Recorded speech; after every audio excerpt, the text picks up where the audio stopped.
tinokuchingamidzai kuchechi yeChrist Embassy yepamhepo yatinoita muchishona. Iko zvino hapachina chikonzero chokupedza svondo rose usina kupinda chechi, nokuti painopindwa unenge usipo, kuda wakanga uri kubasa pakaenda vamwe kuchechi, kuda wakanga uri parwendo, kuda chechi yeChrist Embassy haisati yakuwanikwa kwaunogara, kana kuti unofarira hako kudzidza shoko raMwari nechishona. Ino ndiyo yave chechi yako. Chipinda tinamati. Haleluya. Tinosangana zvekare pamunamato wedu weChrist Embassy watinoita pamhepo muchishona. Ndichivimba senguva yose kuti makava nesvondo rakanaka. Ndichivimba zvekare kuti zvinhu zvenyu zviri kukufambirai zvakanaka. Ndichivimbawo kuti muri kufamba nesu pamunamato yatinokutumirai nezvidzidzo zvatinokutumirai. Haleluya. Ndoda kutenda mufudzi Chris zvikuru nokuda kwemukana iwoyo wavanotiwanisa kuti tigone kudzidza shoko raMwari pamwe chete, tichinamata pamwe chete, tichikurudzirana nokusimbisana. Haleluya. Tichiri mumwedzi wedu watiri kuona zvinhu mumweya. Haleluya. Tiri kurangarira ndo mwedzi wechipiri watiri kutaura pamusoro penyaya iyoyo yatakataurirwa naMweya Mutsvene kuti ndo zviri kuitika mukati muupenyu hwedu. Tinofanira kunge tichiona zvinhu mupfungwa dzedu. Haleluya.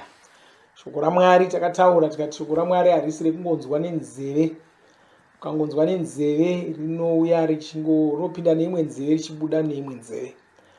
Asi kana shoko raMwari richinge rauya kwauri, rione, pfungwa dzako ngadzitange kuona shoko iroro. Pfungwa dzako ngadzitange kumhanya-mhanya. Kana tikati uri mambo, tanga kuzviona uri mambo. Ndozvinotaura Bhaibheri rinoti uri mambo. Haleluya. Tozviona muna zvakazarurwa yekutanga ndima 3, averenga kubva pandima 5 chipinda pandima 3. Ndima iyo inokutaurira kuti iwo wakaitwa mambo, wakaitwa mupiri waMwari. Haleluya.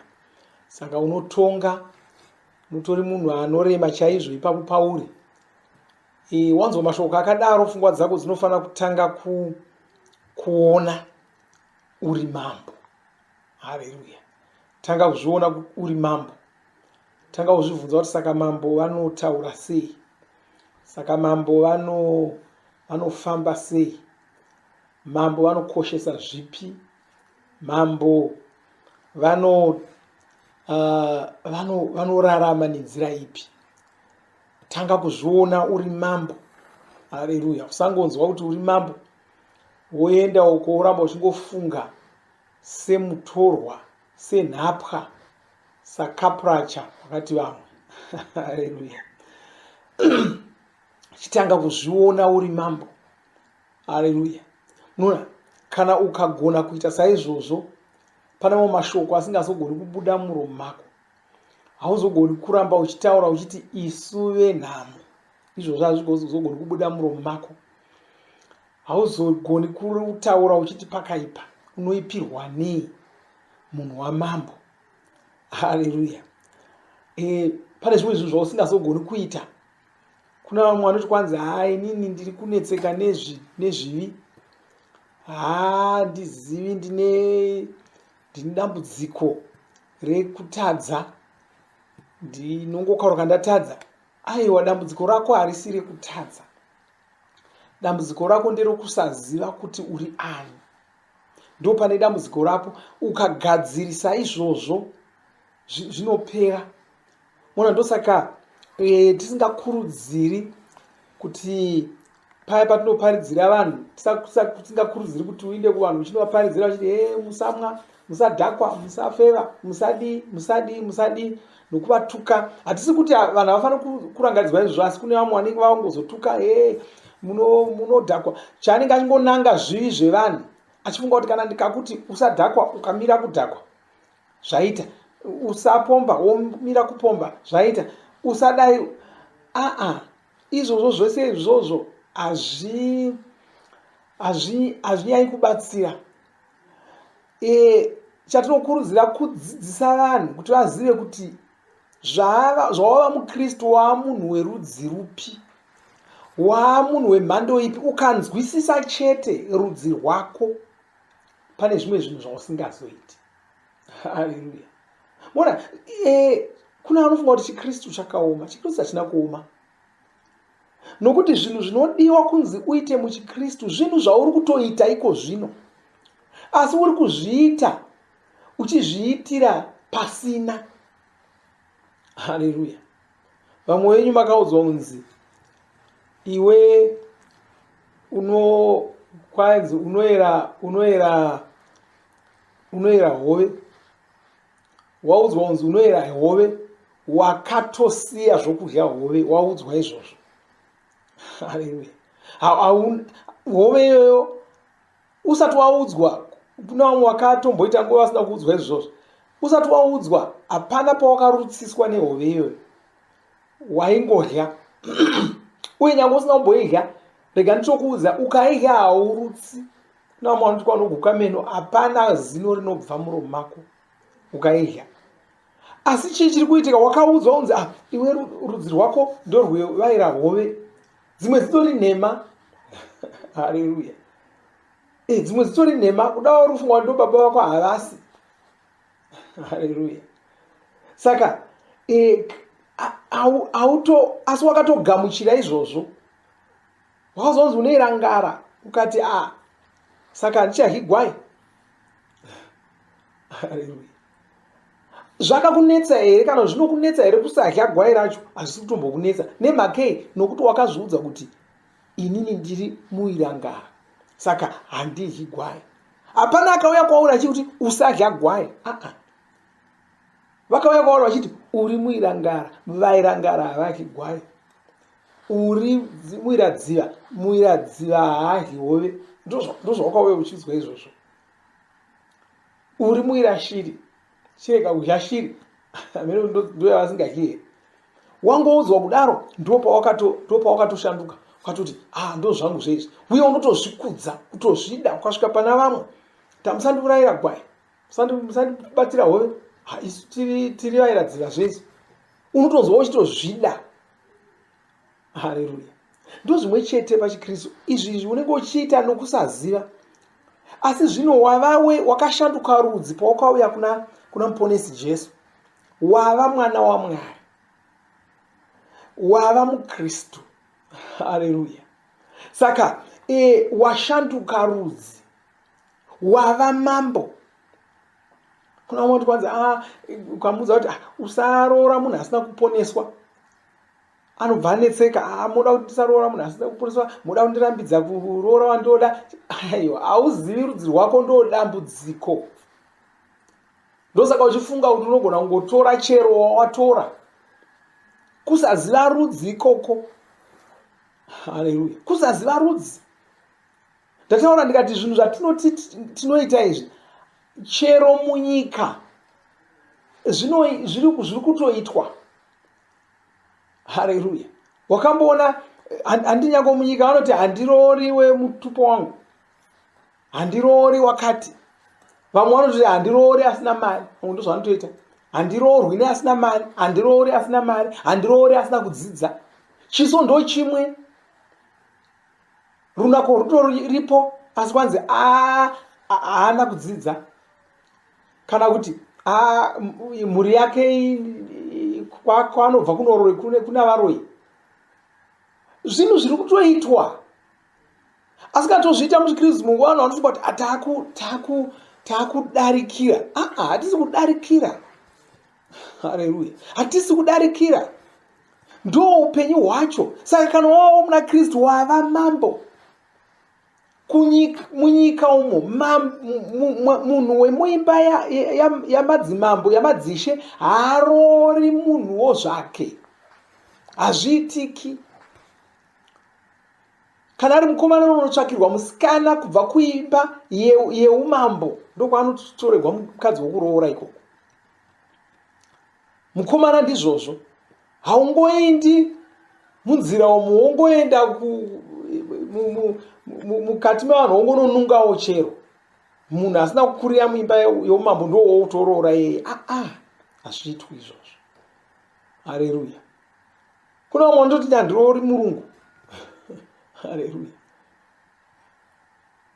Saka inyaya yerudzi. Saka zvinhu zvese zvatinoita tinoita nokuda kwerudzi rwedu, nokuda kuziva kuti tiri vanani, tiri verudzi rupi. Handirori mwana wezero rakati nokuti ndiri munhu mukuru. Haleluya. Handirori uyu mwana wangu, handirori uyu ndi mai vangu, handirorwi nouyu ndi sekuru vangu. Ndizvo ndo mashandiro atinoita. Zvino wava mwana waMwari, washanduka rudzi, wava chipuka chitsva, kwai wava mambo. Saka nyange paunoroora wakutsvakawo vanhu verudzi rwako, vaKristu vanoda Mwari sewe. Haleluya. Vanonamata Mwari sewe. Haleluya. Ndizvo zvawaakuita izvozvo. Pane zvimwe zvinhu zvausagoni kuita kana kutaura. Haleluya.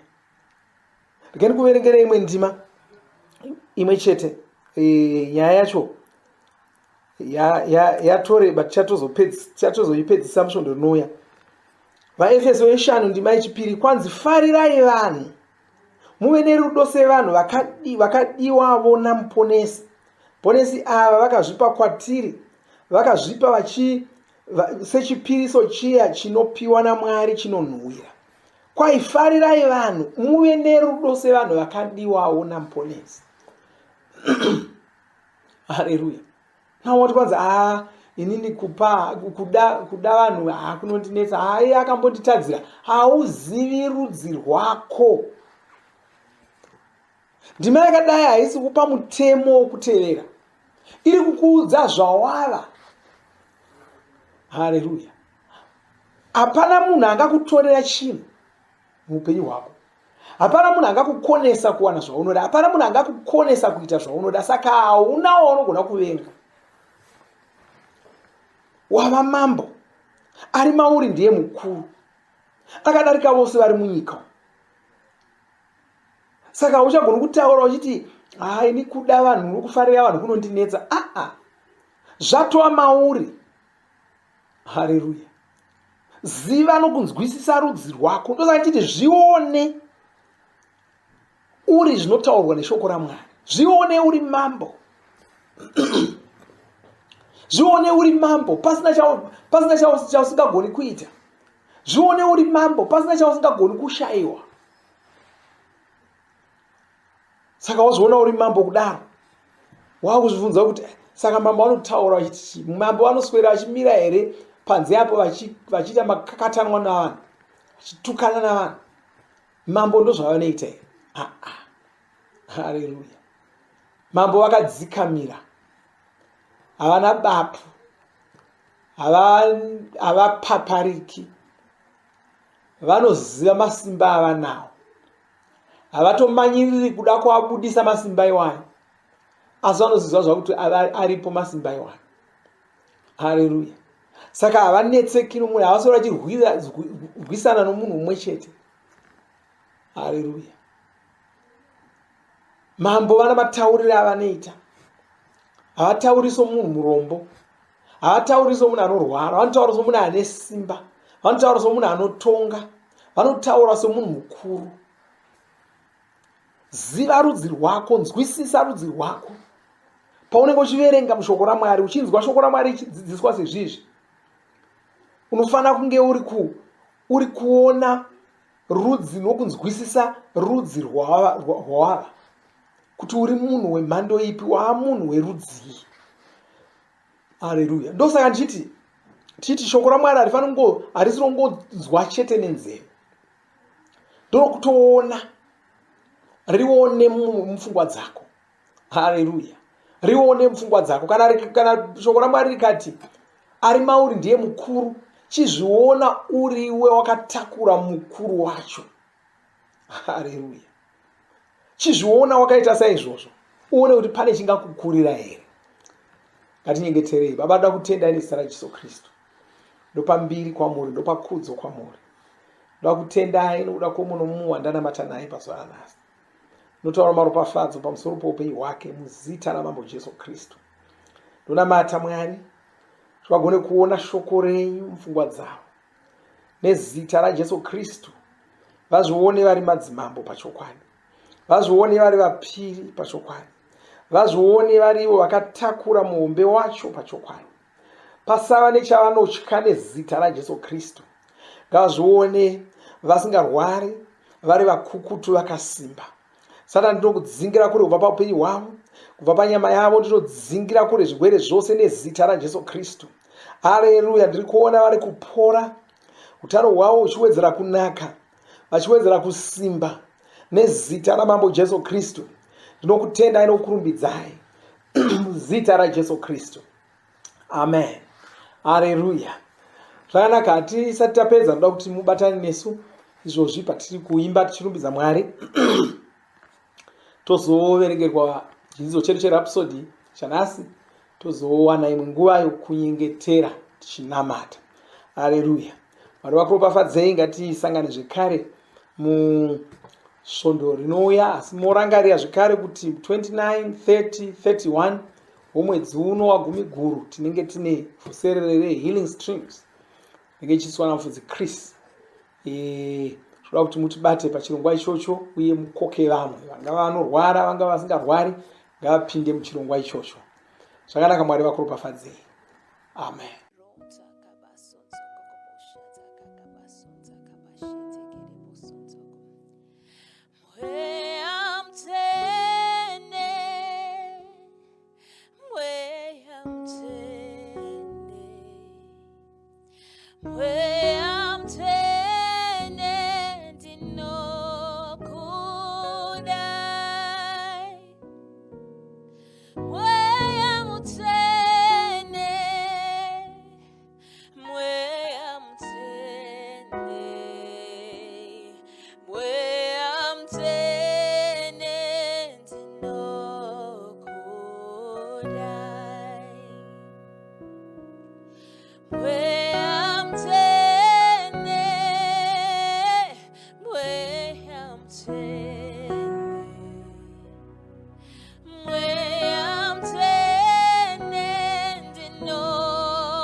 kunamatira vanorwara. Shoko redu tinoriwana kubva kuna Ruka 13 ndima 16 inoti, munoona mukadzi uyu mwanasikana waAbhurahama anga akasungwa naSatani, anga ava nemakore 17 akasungwa, anga asingafaniri kusunungurwawo here nhasi, kunyange zvacho chiri chisi chashe. Ungada kunamatira vanorwara, pane zvinhu zvaunofanira kuziva. Zvisizvo ungaita muswere wose uchingonamatira munhu mumwe chete pasina chinenge chiri kushanduka. Chokutanga ndechokuti Mwari vanoda kuti vanhu vapore, saka havasi ivo vanounza zvirwere pavanhu. Kune vanofunga kuti Mwari ndivo vanorwarisa vanhu, vanoti vanovarwarisa kuti vapinde mugwara rakanaka. Idzodzo inhema dzinobva kuna Satani pachake. Hapana chirwere chinobva kuna Mwari. Chechipiri ndechekuti munhu wacho anofanira kunge achidavo kuporeswa. Izvozvo zvakakosha zvikuru. Jesu vane vanhu vavakabvunza vachiti, chii chaunoda kwandiri? Vakabvunza izvi kuvamwe vavaisangana navo. Vanhu ava vakanga vachirwara zvikuru. Saka munhu wacho anofanira kunge achidavo kuporeswa. Anofanirawo kunge achivimba kuti Mwari vanogona kumuporesa. Chechitatu ndechekuti iwe unofanira kunge wakateerera kuna Mweya Mutsvene. Mweya Mutsvene vanogona kukutungamirira vachikutaridza zvinenge zviri kurwarisa munhu uyu. Mweya wakaipa ndiwo unogona kunge uri kurwarisa munhu uyu. Mweya Mutsvene vanozokutaridza izvi. Izvi zvinozoita kuti uzive zvekuita nechirwere ichi. Izvi ndizvo zvatinoona mundima yatavhura nayo. Inotaura pamusoro pemumwe mukadzi. Mukadzi uyu akanga akakombana musana. Jesu vakatitaridza kuti Satani ndiye akanga ari kurwarisa mukadzi uyu. Jesu vakabva vadzinga mweya wakaipa uya, mukadzi uya akabva atopora. Usatya mweya yakaipa. Zita raJesu rinoikurira yose. Tinoshandisa mashoko kudzinga mweya yakaipa. Izvi ndizvo zvaitwawo naJesu. Jesu vakambotuma vadzidzi vavo, vakavatuma kunoporesa varwere. Tinoona izvi muna Matiyo 10 ndima 8, Ruka 9 ndima 2 naRuka 10 ndima 9. Jesu havana kuvarayira kuti vanyengeterere kwavari kana kunyengetera kuna Baba vachitsvaka kuti varwere vacho vapore. Kwete, vakavarayira kuti vaporese varwere vacho. Kureva kuti Jesu vakatipa mvumo yekuporesa varwere, vakatipa mvumo yekuunza utano hwakanaka kunyika, yekuunzira nyika mufaro. Nyika iyi izere nevanhu vari kufa, saka shinga kuvaporesa. Mwari vagokudzwa saMwari. Namata uchiti, zita raJesu rine simba rarakandipa. Iri isimba rekuporesa varwere, isimba rekudzinga mweya yakaipa. Ndinotungamirirwa naMweya Mutsvene, uye ndinonzwisisa zvinodiwa naMwari. Ndinoziva mazano avo, ndinonzwisisa zvinhu zvemweya, saka ndinoziva zvekuita nguva imwe neimwe. Haleluya. Dzimwe ndima dzinotsigira chidzidzo chanhasi: Ruka 9 ndima 1 kusvika 2, Matiyo 10 ndima 8. Tinotenda Mwari nechidzidzo chatapiwa nhasi. Toda kunamata tichitenda Mwari nekudzidziswa kwakadai, uye tinoda kunamatira vanhu vose nokuti Bhaibheri rinoti kutanga tinoda kuti vanhu vose vanamatirwe, nyengetero ipiwe neminamato nekunyengeterera vanhu vose nevakuru vanotonga munzvimbo dzakasiyana siyana. Saka toda kunamata iye zvino tichitenda shoko ratapiwa uye tichinamatira vanhu vose nyika dzose.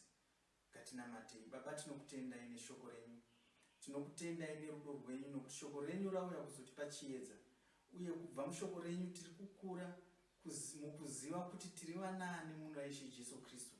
Tinokutendai Baba panguva ino kuti munesu kwese kwatinoenda tinonamatira vanhu vose kuti vazive kuti kuna Ishe Jesu Kristu, nokuti hakuna rimwe zita rakapiwa pano pasi rokuti vanhu vapone naro kunze kwaIshe Jesu Kristu. Saka tinonamatira vanhu vose vasati vaziva kuti kune chiedza, kune rudo rwaMwari, vazive kuti kuna Mwari.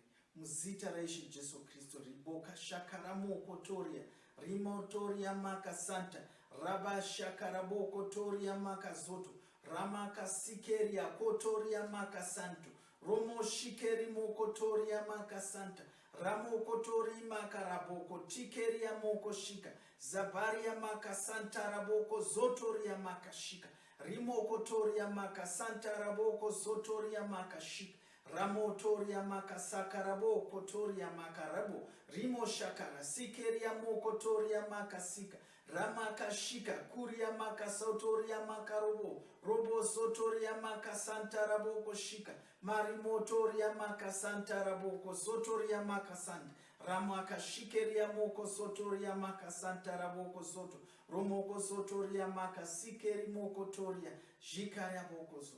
Tinokutendai Baba nokuti vanhu vese shoko renyu rinozara nyika dzose sokuzara kwakaita mvura mugungwa muzita raJesu Kristu.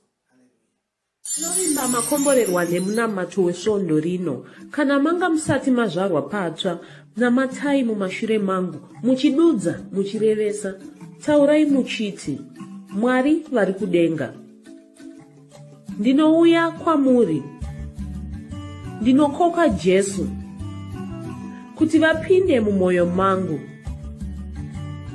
Ndinokumbira kuti Jesu vatonge upenyu hwangu. Ndinopupura kuti Jesu ndivo vavaishe wangu. Saka ndinogamuchira upenyu usingaperi mumweya mangu. Ndazvarwa patsva, ndava chisikwa chitsva. Ndinokutendai. Amen. Makorokoto mazvarwa patsva, tinokugamuchirai muchechi yeChrist Embassy. Titumirei zita renyu nekwamunogara. Munogona kutumira iri SMS kana WhatsApp pa 0772 215 kana kutuma tsamba pa shona@gmail.com. Muchida kupa mpiro yenyu neEcocash, rovai namba *151*2*5*58225# motevera zvinenge zviri kutaurwa neEcocash ipapo. Kana muine nhare dzemazuva ano munogona kushandisa KingsPay kupa mpiro yenyu. Shandisai kodi inoti TNIOG nemavara makuru. Tinoda kukuzivisai zvinotevera. Tinokurudzira kuti musadarikwe nezvidzidzo zveRhapsody. Zvidzidzei kuti shoko riwande mamuri mugone kumirisana nezvinhu zvinonetsa muupenyu. Tinodavo kuzivisa vane nhare dzeEconet kuti *205# vava kugona kuwana Rhapsody panhare dzenyu kunyangwe musina WhatsApp. Rovai nhare idzi muwane Rhapsody panhare dzenyu zuva rimwe nerimwe. Munorova *205#, mosarudza daily devotional. Subscribe Shona Rhapsody muchishona. Munamato uno munoubata pa WhatsApp, pa radio, pa YouTube panoti Shona Online Church, pa www.ce-shonachurch.org, nepa vcc.rhapsodyofrealities.org. Tinokumbira mutizivise kana muri kutibata pane imwe yenzvimbo idzi. Kana pari painternet munogona kunyoresa muchitipa zita renyu. Kana pari pa WhatsApp tinyorerei tigopota tichikutumirai zvimwe zvidzidzo, kana kutitumira SMS pa 0772 166 928. Ivai nesvondo rakanaka.